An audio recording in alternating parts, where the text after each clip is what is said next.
Bueno, esta es una clase sobre regresores aleatorios. Déjenme que los ponga en tema. Acuérdense lo que hicimos en la primera parte de la materia. Este que está acá es este es el modelo lineal general. Hicimos el supuesto de linealidad, el supuesto de que la esperanza de U es igual a 0, el supuesto de no multicolinealidad, ¿no? De que el rango de X tiene que ser igual a K, en el sentido de que todas las columnas de la matriz X tienen que ser linealmente independientes, el supuesto de que X es no aleatoria, y también el supuesto de no heterocedasticidad, no correlación serial, que implica que la varianza del vector U se puede escribir como sigma cuadrado por la matriz identidad. El punto, o sea, hoy lo que vamos a hacer es enfrentar este supuesto, ¿no? El supuesto de que X es no aleatoria. En una disciplina social como la economía, es casi seguro lo opuesto, que X es aleatoria. Entonces la primera pregunta es, ¿por qué hemos supuesto que X es no aleatoria? Por simplicidad analítica. Básicamente eso, es más fácil sacar cuentas, por lo menos en este curso, cuando X es no aleatoria. Pero cuando uno lo piensa conceptualmente, en una disciplina social como la economía, es casi seguro que X es aleatoria, ¿no? Primero piensen en la siguiente cosa, ¿en qué contexto uno puede decir que X es no aleatoria? No aleatoria significa determinístico, fijo. El típico contexto en el cual X es no aleatoria es en un contexto experimental, ¿no?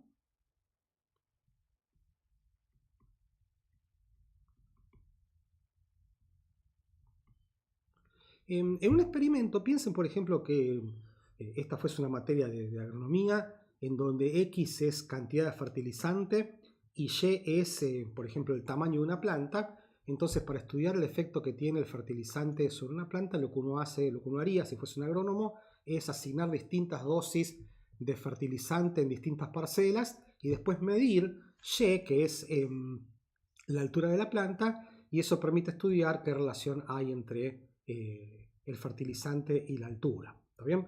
Entonces, en ese caso, el experimento, a través de lo que se llama diseño experimental, lo que hace es proceder a determinar cuántos son los factores, los distintos niveles de fertilizante en distintas parcelas, y después mide el resultado, que es Y, que es la altura de la planta, ¿no? Entonces, en ese caso es en donde un investigador o un agrónomo tiene control de cuánto vale X. De hecho, hay una decisión, uno lo puede escribir en un papel, y si de repente tiene ganas de replicar el experimento, lo que hace es repite cuánto valen las X. Entonces, ese es el marco en el cual, en general, se cree que X es no aleatoria, ¿no? Pero en una disciplina como la economía, más allá de lo que ha pasado en los últimos años con el aumento del enfoque experimental en economía, la mayoría de las situaciones que van a enfrentar se refieren a cuestiones observacionales, ¿no? Por ejemplo, piensen que si Y son salarios y X es educación,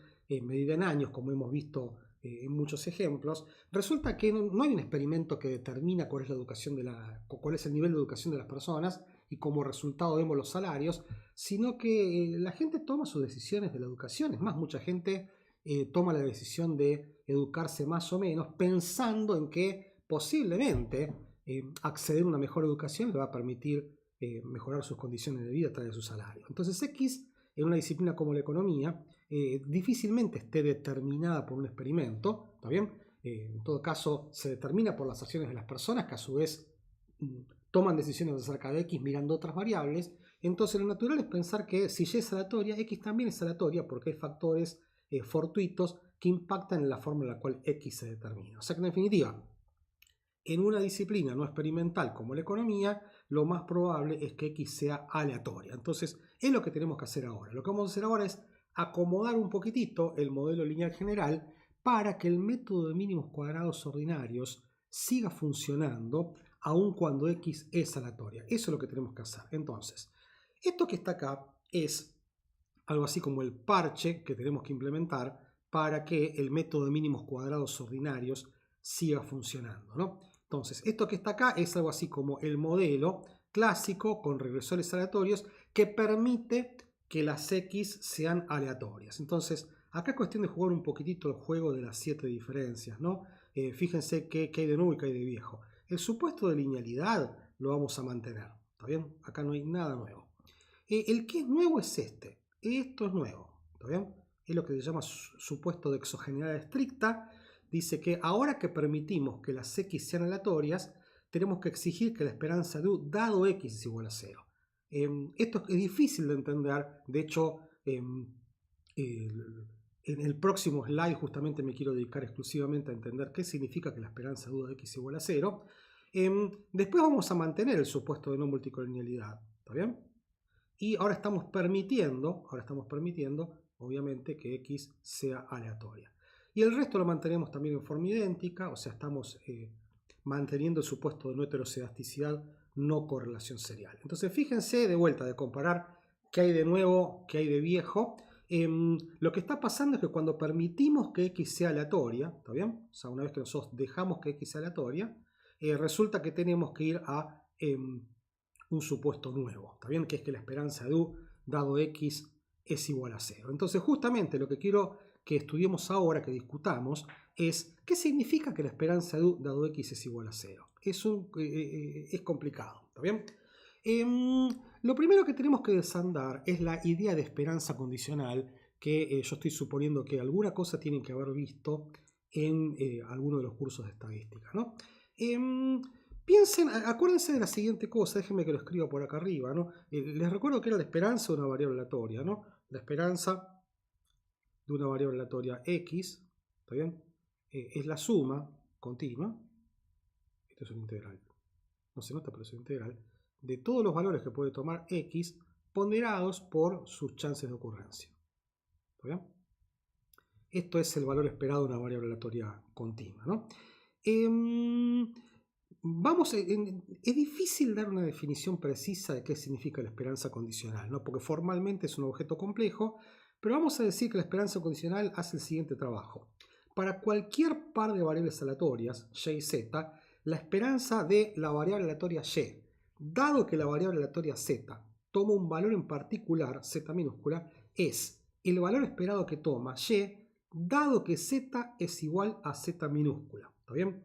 Déjenme contarles un ejemplo bastante estúpido. Por ejemplo, una cosa es cuánto vale la altura promedio de todos ustedes y otra cosa es cuánto vale la altura promedio para los alumnos que tienen 21 años. ¿Está bien? Entonces, en ese caso, estamos hablando del valor esperado de la variable aleatoria altura, dado que la variable aleatoria edad toma valor igual a 21. Acá hay una cosa que es muy importante. ¿A qué se refiere esta notación que vamos a utilizar muchas veces? ¿Está bien? Que es la esperanza de y dado z. ¿Está bien? Digo, diferencienla de esta otra notación. En esta primera notación, esta que está acá, nosotros estamos fijando un valor de z, z minúscula, y acá estamos hablando de una especie de genérico, ¿está bien? Una especie de genérico, en donde hablamos de la esperanza de y dado z. Fíjense la siguiente cosa. Y es una variable aleatoria, ¿está bien? La esperanza de y, o la esperanza de x, o la esperanza de cualquier variable aleatoria es un número. La esperanza de y, dado que z es igual a z minúscula, es un número. Pero la esperanza de y dado z, en términos genéricos, como acá arriba, es una variable aleatoria. ¿Está bien?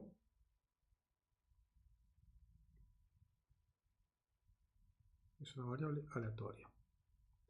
¿Por qué? Piensen en la siguiente cosa. Una cosa es la edad promedio, perdón, la altura promedio de todos ustedes. Eso es un número. ¿Está bien? Otra cosa es la altura promedio de los alumnos que tienen 21 años. Eso también es un número. Ahora fíjense en la siguiente cosa. Supongamos que yo hablo de la altura promedio dado la edad. ¿Está bien? Bueno, eso no es un número, sino que es una serie de números dependiendo de la edad que ustedes tengan. O sea, la altura promedio, dada la edad, es un número para los que tienen 20, otro para los que tienen 21, otro para los que tienen 22. O sea que si yo no especifico cuánto vale z, ¿está bien? Y resulta que z es una variable aleatoria, entonces la esperanza de y dado z es un valor que depende de z. O sea, la altura promedio, dada la edad, es un número que depende de cuál es la edad que yo fije. O sea que en definitiva, la esperanza de y dado z es una función que depende de z. ¿Está bien? O sea, depende de los valores que yo fije de z, pero como z es una variable aleatoria, cualquier función de una variable aleatoria es una variable aleatoria. O sea que en definitiva la esperanza de y dado z es una variable aleatoria. ¿Está bien? Digo esto porque ahora vamos a hacer algo que si la esperanza de y dado z no es una variable aleatoria, mucho sentido que digamos no tiene. ¿Está bien? Resulta que la primera propiedad importante que tiene la esperanza condicional es esto que está acá, que dice que la esperanza de y por z dado z es igual a z por la esperanza de y dado z. No me interesa tanto la demostración. Lo que me interesa de esto que está acá es que vean qué significa. Piensen en la siguiente cosa, déjenme ir acá abajo. Supongamos que yo les digo que me calculen cuánto vale la esperanza de y por z. ¿Está bien? Sin condicionar nada. ¿Está bien? Y supongamos que yo me entero que z no es aleatoria. ¿Está bien? Vamos a poner acá z no aleatoria. Entonces fíjense que en este caso yo lo que puedo hacer es sacar afuera z de esta esperanza. ¿Está bien? ¿Por qué? Porque z es no aleatoria. Acuérdense que las cosas que son no aleatorias de la esperanza salen como factor común. Pero fíjense que si z es aleatoria, yo no lo puedo sacar de la esperanza. Y la otra cosa que no puedo hacer, acuérdense que está prohibido, es que la esperanza del producto de dos variables aleatorias no es el producto de las esperanzas. A menos que, se los dejo pensando, no se los pienso decir, pero en general la esperanza del producto no es el producto de las esperanzas. Entonces fíjense que lo que hice acá fue... quería calcular cuánto vale la esperanza de y por z. Si yo supiese que z es no aleatoria, entonces z puede salir como un factor común y me queda que la esperanza de y por z es z por la esperanza de y. ¿Está bien? Entonces fíjense lo que está pasando acá. ¿Está bien? Lo que está pasando acá es que si yo quiero calcular cuánto vale la esperanza de y por z y voy a condicionar en z, es como si a partir de ahí yo estuviese dejando a z fijo y lo estoy tratando como si fuese un aleatorio. Entonces lo que está diciendo esto es que yo puedo sacar como factor común todas las cosas en las cuales yo condiciono. Dicho de otra manera, una vez que yo condiciono en z, z lo puedo sacar como un factor común. ¿Está bien? Eso es súper importante. Es una propiedad importantísima. Y después la otra propiedad, que es súper importante, es lo que se llama la ley de esperanzas iteradas. Acá está mal esto. Acá hace ruido mi celular. Esperen que le bajo el volumen. Discúlpenme. Bueno. A este resultado se lo llama ley de esperanzas iteradas. Es tan importante que en muchos libros avanzados van a encontrar que se define a la esperanza condicional como una variable aleatoria que tiene la propiedad de la ley de esperanzas iteradas. ¿Está bien? Primero les digo les leo lo que es esto y después les voy a dar un ejemplo, ¿no? Lo que dice la ley de esperanzas iteradas es que la esperanza de y es igual a la esperanza de y dado z. ¿Está bien? Otra forma de decirlo es que lo que dice la ley de esperanzas iteradas es que la esperanza de y se puede calcular de dos formas. Una que es la que ya conocemos, que es algo así como un método directo, o sea, sumo todos los valores de y ponderados por su chance de ocurrencia. Y lo que dice la ley de esperanzas iteradas es que la misma esperanza de y se puede calcular con un método indirecto. O sea, primero calculo cuánto vale la esperanza de y dado z y después calculo cuánto vale la esperanza de y dado z. ¿Está bien? Esto vamos a ver que es analíticamente muy útil para lo que vamos a hacer. Déjenme que les cuente un ejemplo. O sea, la demostración es fácil, pero realmente lo que me parece que es sofisticado de entender es cómo funciona el concepto. Supongamos que en esta materia hay mitad mujeres y mitad hombres. ¿Está bien? Insisto, el argumento no depende de que ese supuesto sea cierto. Entonces, supongamos que en esta clase la mitad de ustedes son varones, la mitad de ustedes son mujeres. Y supongamos que yo quiero calcular cuánto vale la edad promedio. Entonces, yendo por el método directo, lo que tendría que hacer es preguntar la edad a cada uno de ustedes, sumarlas y dividirlas por la cantidad de personas. ¿Está bien? Bueno, eso es el método directo. La otra cosa que podría hacer es la siguiente. Podría partir a la clase en dos grupos, los hombres y las mujeres. ¿Está bien? Y calcular primero la edad promedio de los hombres, después la edad promedio de las mujeres y, de acuerdo a la ley de esperanzas iteradas, ¿qué es lo que debería hacer después? Paren el video y piénsenlo.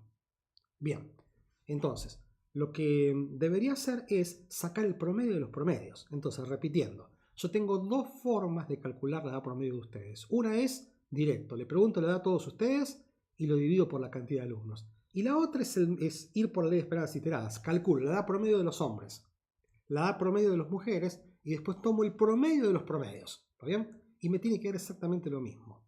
¿Está bien? Obviamente, si la cantidad de hombres y mujeres no fuese la misma, lo que tendría que hacer en el segundo paso es tomar el promedio ponderado. Lo que es muy importante de la ley de esperanzas iteradas es que Z puede ser cualquier cosa. ¿Está bien? Por ejemplo, yo los podría haber partido ustedes no por género, sino por edad. También los que tienen 19, 20, 21, 22, 23, 24.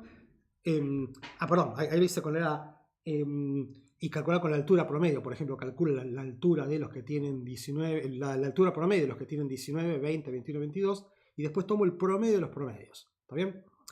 O sea que en definitiva Z puede ser cualquier cosa. Esto es súper importante para lo que vamos a hacer un poquito más adelante. ¿Está bien? Bueno, déjenme parar acá. Voy a retomar el tema en el próximo video, si no se va a hacer demasiado largo. Gracias.